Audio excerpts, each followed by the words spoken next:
kita ini deket Lebaran apa Natal sih? Lebaran. Nah itu kenapa ada manusia salju? Bang Billy, itu bukan snowman, Mas.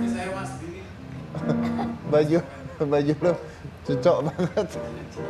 Sama ya Mas Ano. Anu mah nggak usah dianggap yuk kita tadi. Kalau gini kepala. Ya. Oke, kakek, Cika mau tanya.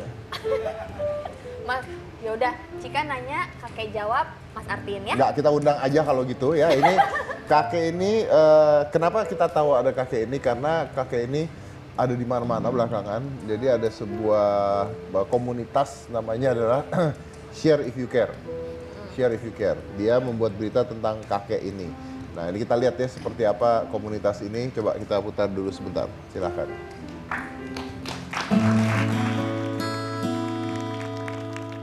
Menjadi tua bukanlah akhir dari sebuah kehidupan yang tadinya produktif menjadi tidak produktif. Sehingga itu bukanlah menjadi alasan untuk berhenti berkarya dan berkreativitas. Seperti halnya yang dilakukan oleh komunitas bernama Share If You Care yang membuat gerakan sosial peduli dan berbagi pada lansia. Komunitas ini membantu para lansia yang secara ekonomi kekurangan tetapi masih mempunyai semangat untuk bekerja, serta meningkatkan kesadaran untuk selalu bersyukur atas apa yang kita miliki selama ini karena di sekitar kita masih banyak orang yang hidupnya kurang beruntung dan membutuhkan uluran tangan kita. Bantuan yang diberikan menyesuaikan kebutuhan para lansia, misalnya modal usaha, sarana transportasi, biaya pengobatan, bahkan sampai biaya renovasi rumah bagi lansia yang rumahnya tidak layak huni. Dana yang digunakan untuk membantu para lansia berasal dari sumbangan para donatur dan laba sosialpreneur seperti pembuatan merchandise Share If You Care. Dan Share If You Care sekarang sudah ada di beberapa regional seperti Pasuruan, Blitar, Situbondo, Madiun, Ponorogo, Jombang, Malang, Surabaya, Pekalongan, Solo, Indramayu, Bandung, Batam, Bali, Padang, Pekanbaru, Manado, dan kota lain di beberapa provinsi.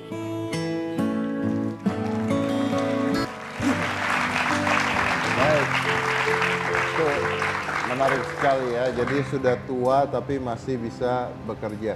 Ini saya tadi melihat itu, gimana kalau kita berdoa berdua supaya nanti kalau acara hitam putih itu terus ada.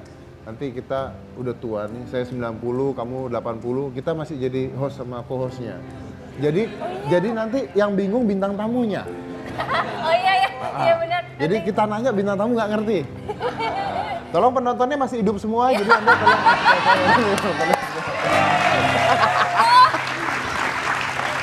Di prompternya tulisan kita nggak boleh. Ya udah kita udah aja, ini adalah pendiri dari Share If You Care, Yusi Nariswari.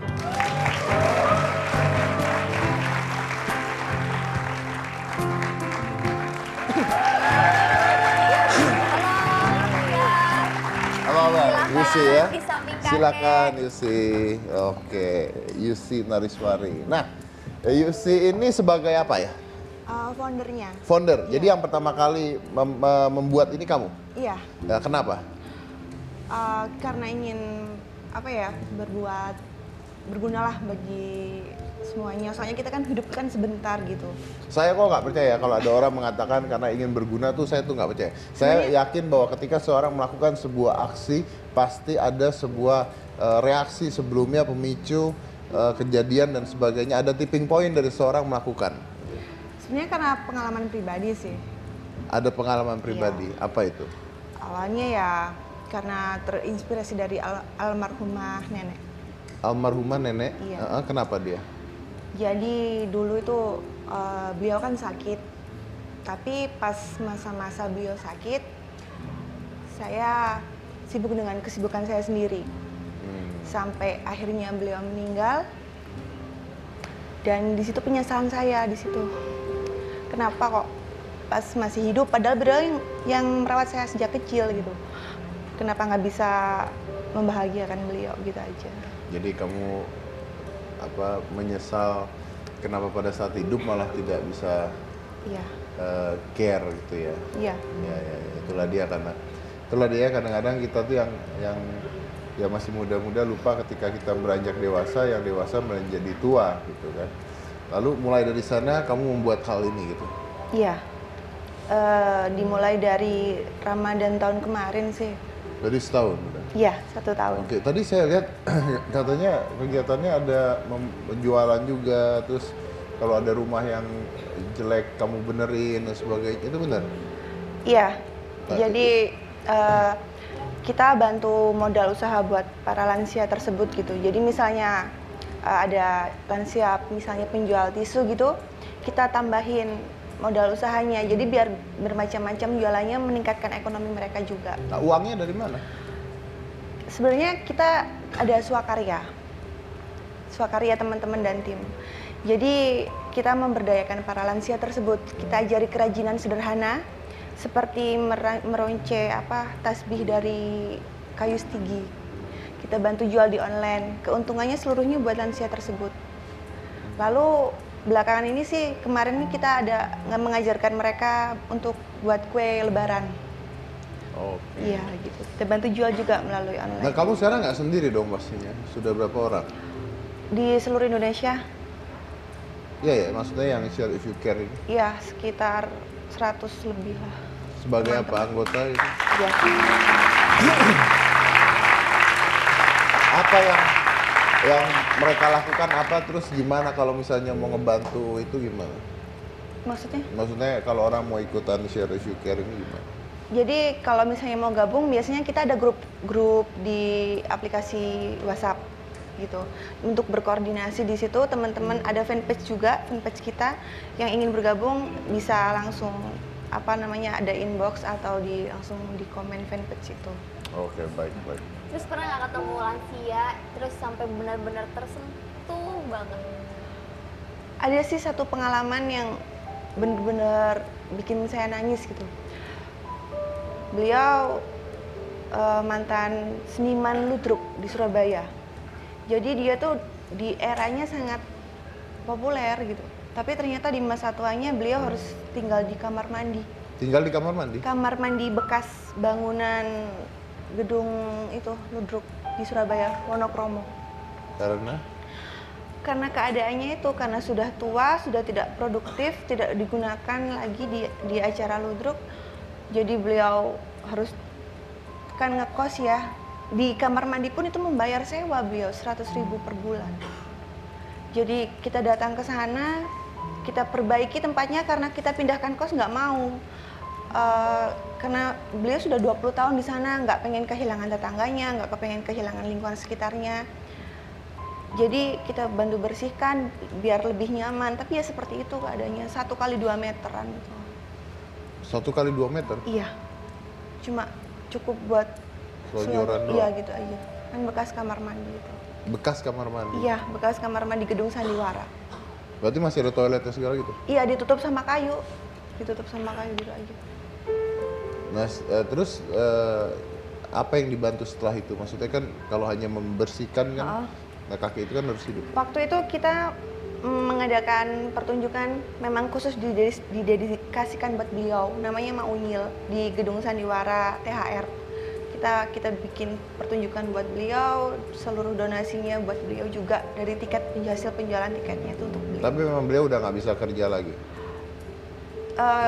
Beliau seminggu sekali ke sana, biasanya di bagian wardrobe-nya buat baju tuh, bajunya pemain bersih-bersih di belakang gitu. Dapat duitnya dari sana? Iya.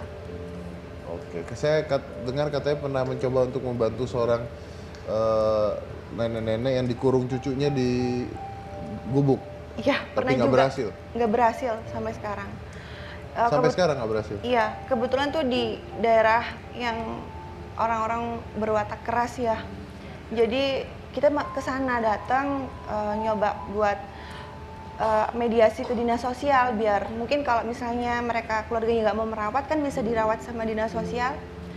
Ternyata ya itu kita datang ke sana malah diteriak-teriakin, malah diancam mau dibunuh juga, soalnya udah bikin malu keluarga katanya gitu, keluarga mereka. Memang apa kejadiannya, maksudnya keadaan si nenek itu? Jadi dia sebenarnya tinggal di sebelah rumahnya orang keluarganya itu, tapi digubuk, digembok dari luar gitu. Digembok dari luar? Iya. Karena kota pikun. gitu. Iya, katanya karena dulu kan beliau jual sayur, sering keliling gitu kan. Jadi pas udah masa tuanya terbiasa jalan-jalan, katanya kalau nggak dikunciin mbahnya suka jalan-jalan gitu. Oke, jadi memang banyak pro dan kontra ya intinya ya. Iya, Oke baik, kita punya bintang tamu satu lagi. Ini tua juga kayak. Tua ya? Kakek-kakek juga. Ini sayang sekali ya, dia sudah tua terjebak di tubuh yang masih belum terlalu tua. Iya. Langsung kita Langsung undang. kita undang aja, ini adalah Irgi Fahrezi.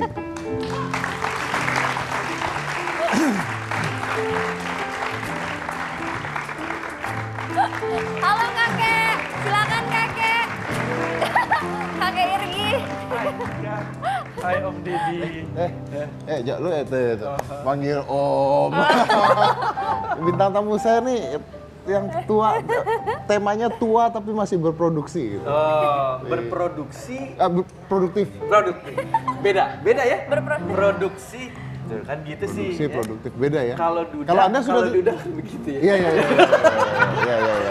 Salaman dulu. Kalau Anda masih bisa berproduksi apa? Oh, masih. Oh masih.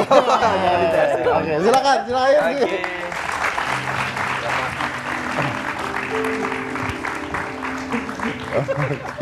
Gimana nih kak? Ya. Menurut pendapat Kak Irgi melihat kakek Soeharto ini? Nah ini adalah yang mengurung nenek-neneknya ya. Jadi Cucunya dong berarti, cucunya. Pandangan aku ya sama Bapak. Sebenarnya gini, jadi sebenarnya kalau pandangan pribadi agak membingungkan sih gitu. Jadi saya ngeliat Bapak sebenarnya mungkin agak sedikit merefleksikan orang tua sendiri kan. Dimana dulu bokap gue almarhum deh waktu pada saat masih ada. Begitu masuk masa pensiun, memang nggak ngerti kenapa orang tua itu merasa, bukan gengsi tapi merasa ada yang salah kalau misalnya anak itu membantu orang tuanya. Betul ya? orang tua yang benar itu. Sebenarnya iya, tapi satu sisi kita kan sebagai anak tuh merasa punya tanggung jawab. Betul. Gitu loh. Jadi dia itu berusaha untuk mandiri lah gitu. Bahkan untuk keperluan yang ibaratnya sebenarnya wajar gitu kan. Kita harusnya malah membantu lah gitu. Tapi paling tidak kita kan harus diberitahu gitu. Nah, dia itu berusaha untuk melakukan sendiri tanpa sepengetahuan anak-anaknya. Dia punya anak 4. Udah nikah semua, udah punya anak semua, udah punya penghasilan semua gitu. Walaupun memang kita tidak tinggal di rumahnya dia. Jadi kadang-kadang ini jadi dilema. Terakhir akhirnya gue berpikir gini, benar kata Dedi bahwa itu tidak salah karena itu adalah cara berpikir orang tua yang benar ya. Tapi yang akhirnya gue pikirin adalah kalau seandainya kita ada di posisi beliau tua nanti, Dedi begitu dekatnya sama Aska, sangat bangga sama Aska, terus membesarkan Aska sampai akhirnya nanti Aska bisa menjadi seseorang, dan pada waktunya nanti Dedi akan mungkin ya pensiun lah, kita nggak tahu dengan cara apa, tapi sudah waktunya bahwa Aska merasa Harus membantu. Dia akan membantu pasti.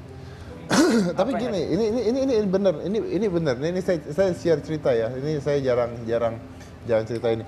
Jadi Gi, pada saat ayah saya meninggal, ini maaf nih saya cerita, karena ceritanya agak nggak enak didengar. Pada saat ayah saya meninggal, itu saya sempat nendangin peti mati ayah saya. Bayangin, peti matinya saya tendangin, dan saya marah-marah sama jenazah. Bayangkan ya, jadi peti mati saya tendangin dan saya marah-marah sama jenazah, itu benar-benar saya marah-marah. Karena kenapa? Karena ayah saya itu meninggal karena dia ada sebuah kelainan jantung yang harus dioperasi. Tapi dia tidak mau cerita sama anak-anaknya, supaya anak-anaknya nggak kepikiran dan nggak ngeluarin uang. Itu kan, pada saat saya tahu begitu, saya marah kan. Marah dan pengertian, loh kalau ngomong nggak meninggal gitu maksudnya. Tapi dia tidak mau cerita. Karena dia nggak kepingin anaknya tahu, nggak kepingin anaknya susah mikirin hal tersebut gitu. Setelah 1-2 tahun ayah saya meninggal, saya baru kepikir bahwa Ya mungkin orang tua seperti itu gitu. Kalau kita lagi sakit, kita juga nggak pengen ngasih lihat anak kita sakit kan. Hampir sama posisinya sama gua dia. Sementara kita lagi kerja harus menghibur orang, tapi kita kayak nggak sadar sebenarnya orang tua kita lagi sakit dan dia tidak pernah untuk ngomong atau mengeluh gitu ke kita. Papa ini begini nggak? Nah itu dia. Sampai makanya. akhirnya kita tahu bahwa beliau itu ada penyakit. Bokap gue itu waktu itu pernah jadi divonisnya itu hanya 2 bulan menjelang dia meninggal dan kanker stadium 4. Kayak apa rasanya ya gitu. Ya tapi ya kita nggak bisa putar balik ke belakang. Nah itu dia. Nah, mungkin pertanyaannya saya balik lagi ke Irgi. Kalau Ya. satu saat Irgi udah tua dan sakit dan sebagainya, apa mau cerita ke anak-anaknya? Agak dilema. Agak dilema betul. Kita mungkin akan melakukan hal yang sama. Mungkin kita melakukan hal yang sama juga gitu Iya, kan. iya. Ya, jadi itu ya mungkin orang tua, ya makanya kadang-kadang ya orang tua melakukan apapun buat anaknya tapi nggak meminta apa-apa dari anaknya ya. Itu Ya, mungkin jadi orang kita tua yang sebenarnya baik. salut lah untuk bapak ini. Masih bekerja loh. Luar biasa. Buat saja Kamu kok Imas. ngerti sekali sih. Ya, saya suka loh kalau perempuan ngerti gitu. Phil, drop side. Kok yang keluar dahak ya? Hah? Yang keluar dahak. Memang dahak itu yang keluar. Oke, nyaman banget tapi. Ah, Phil,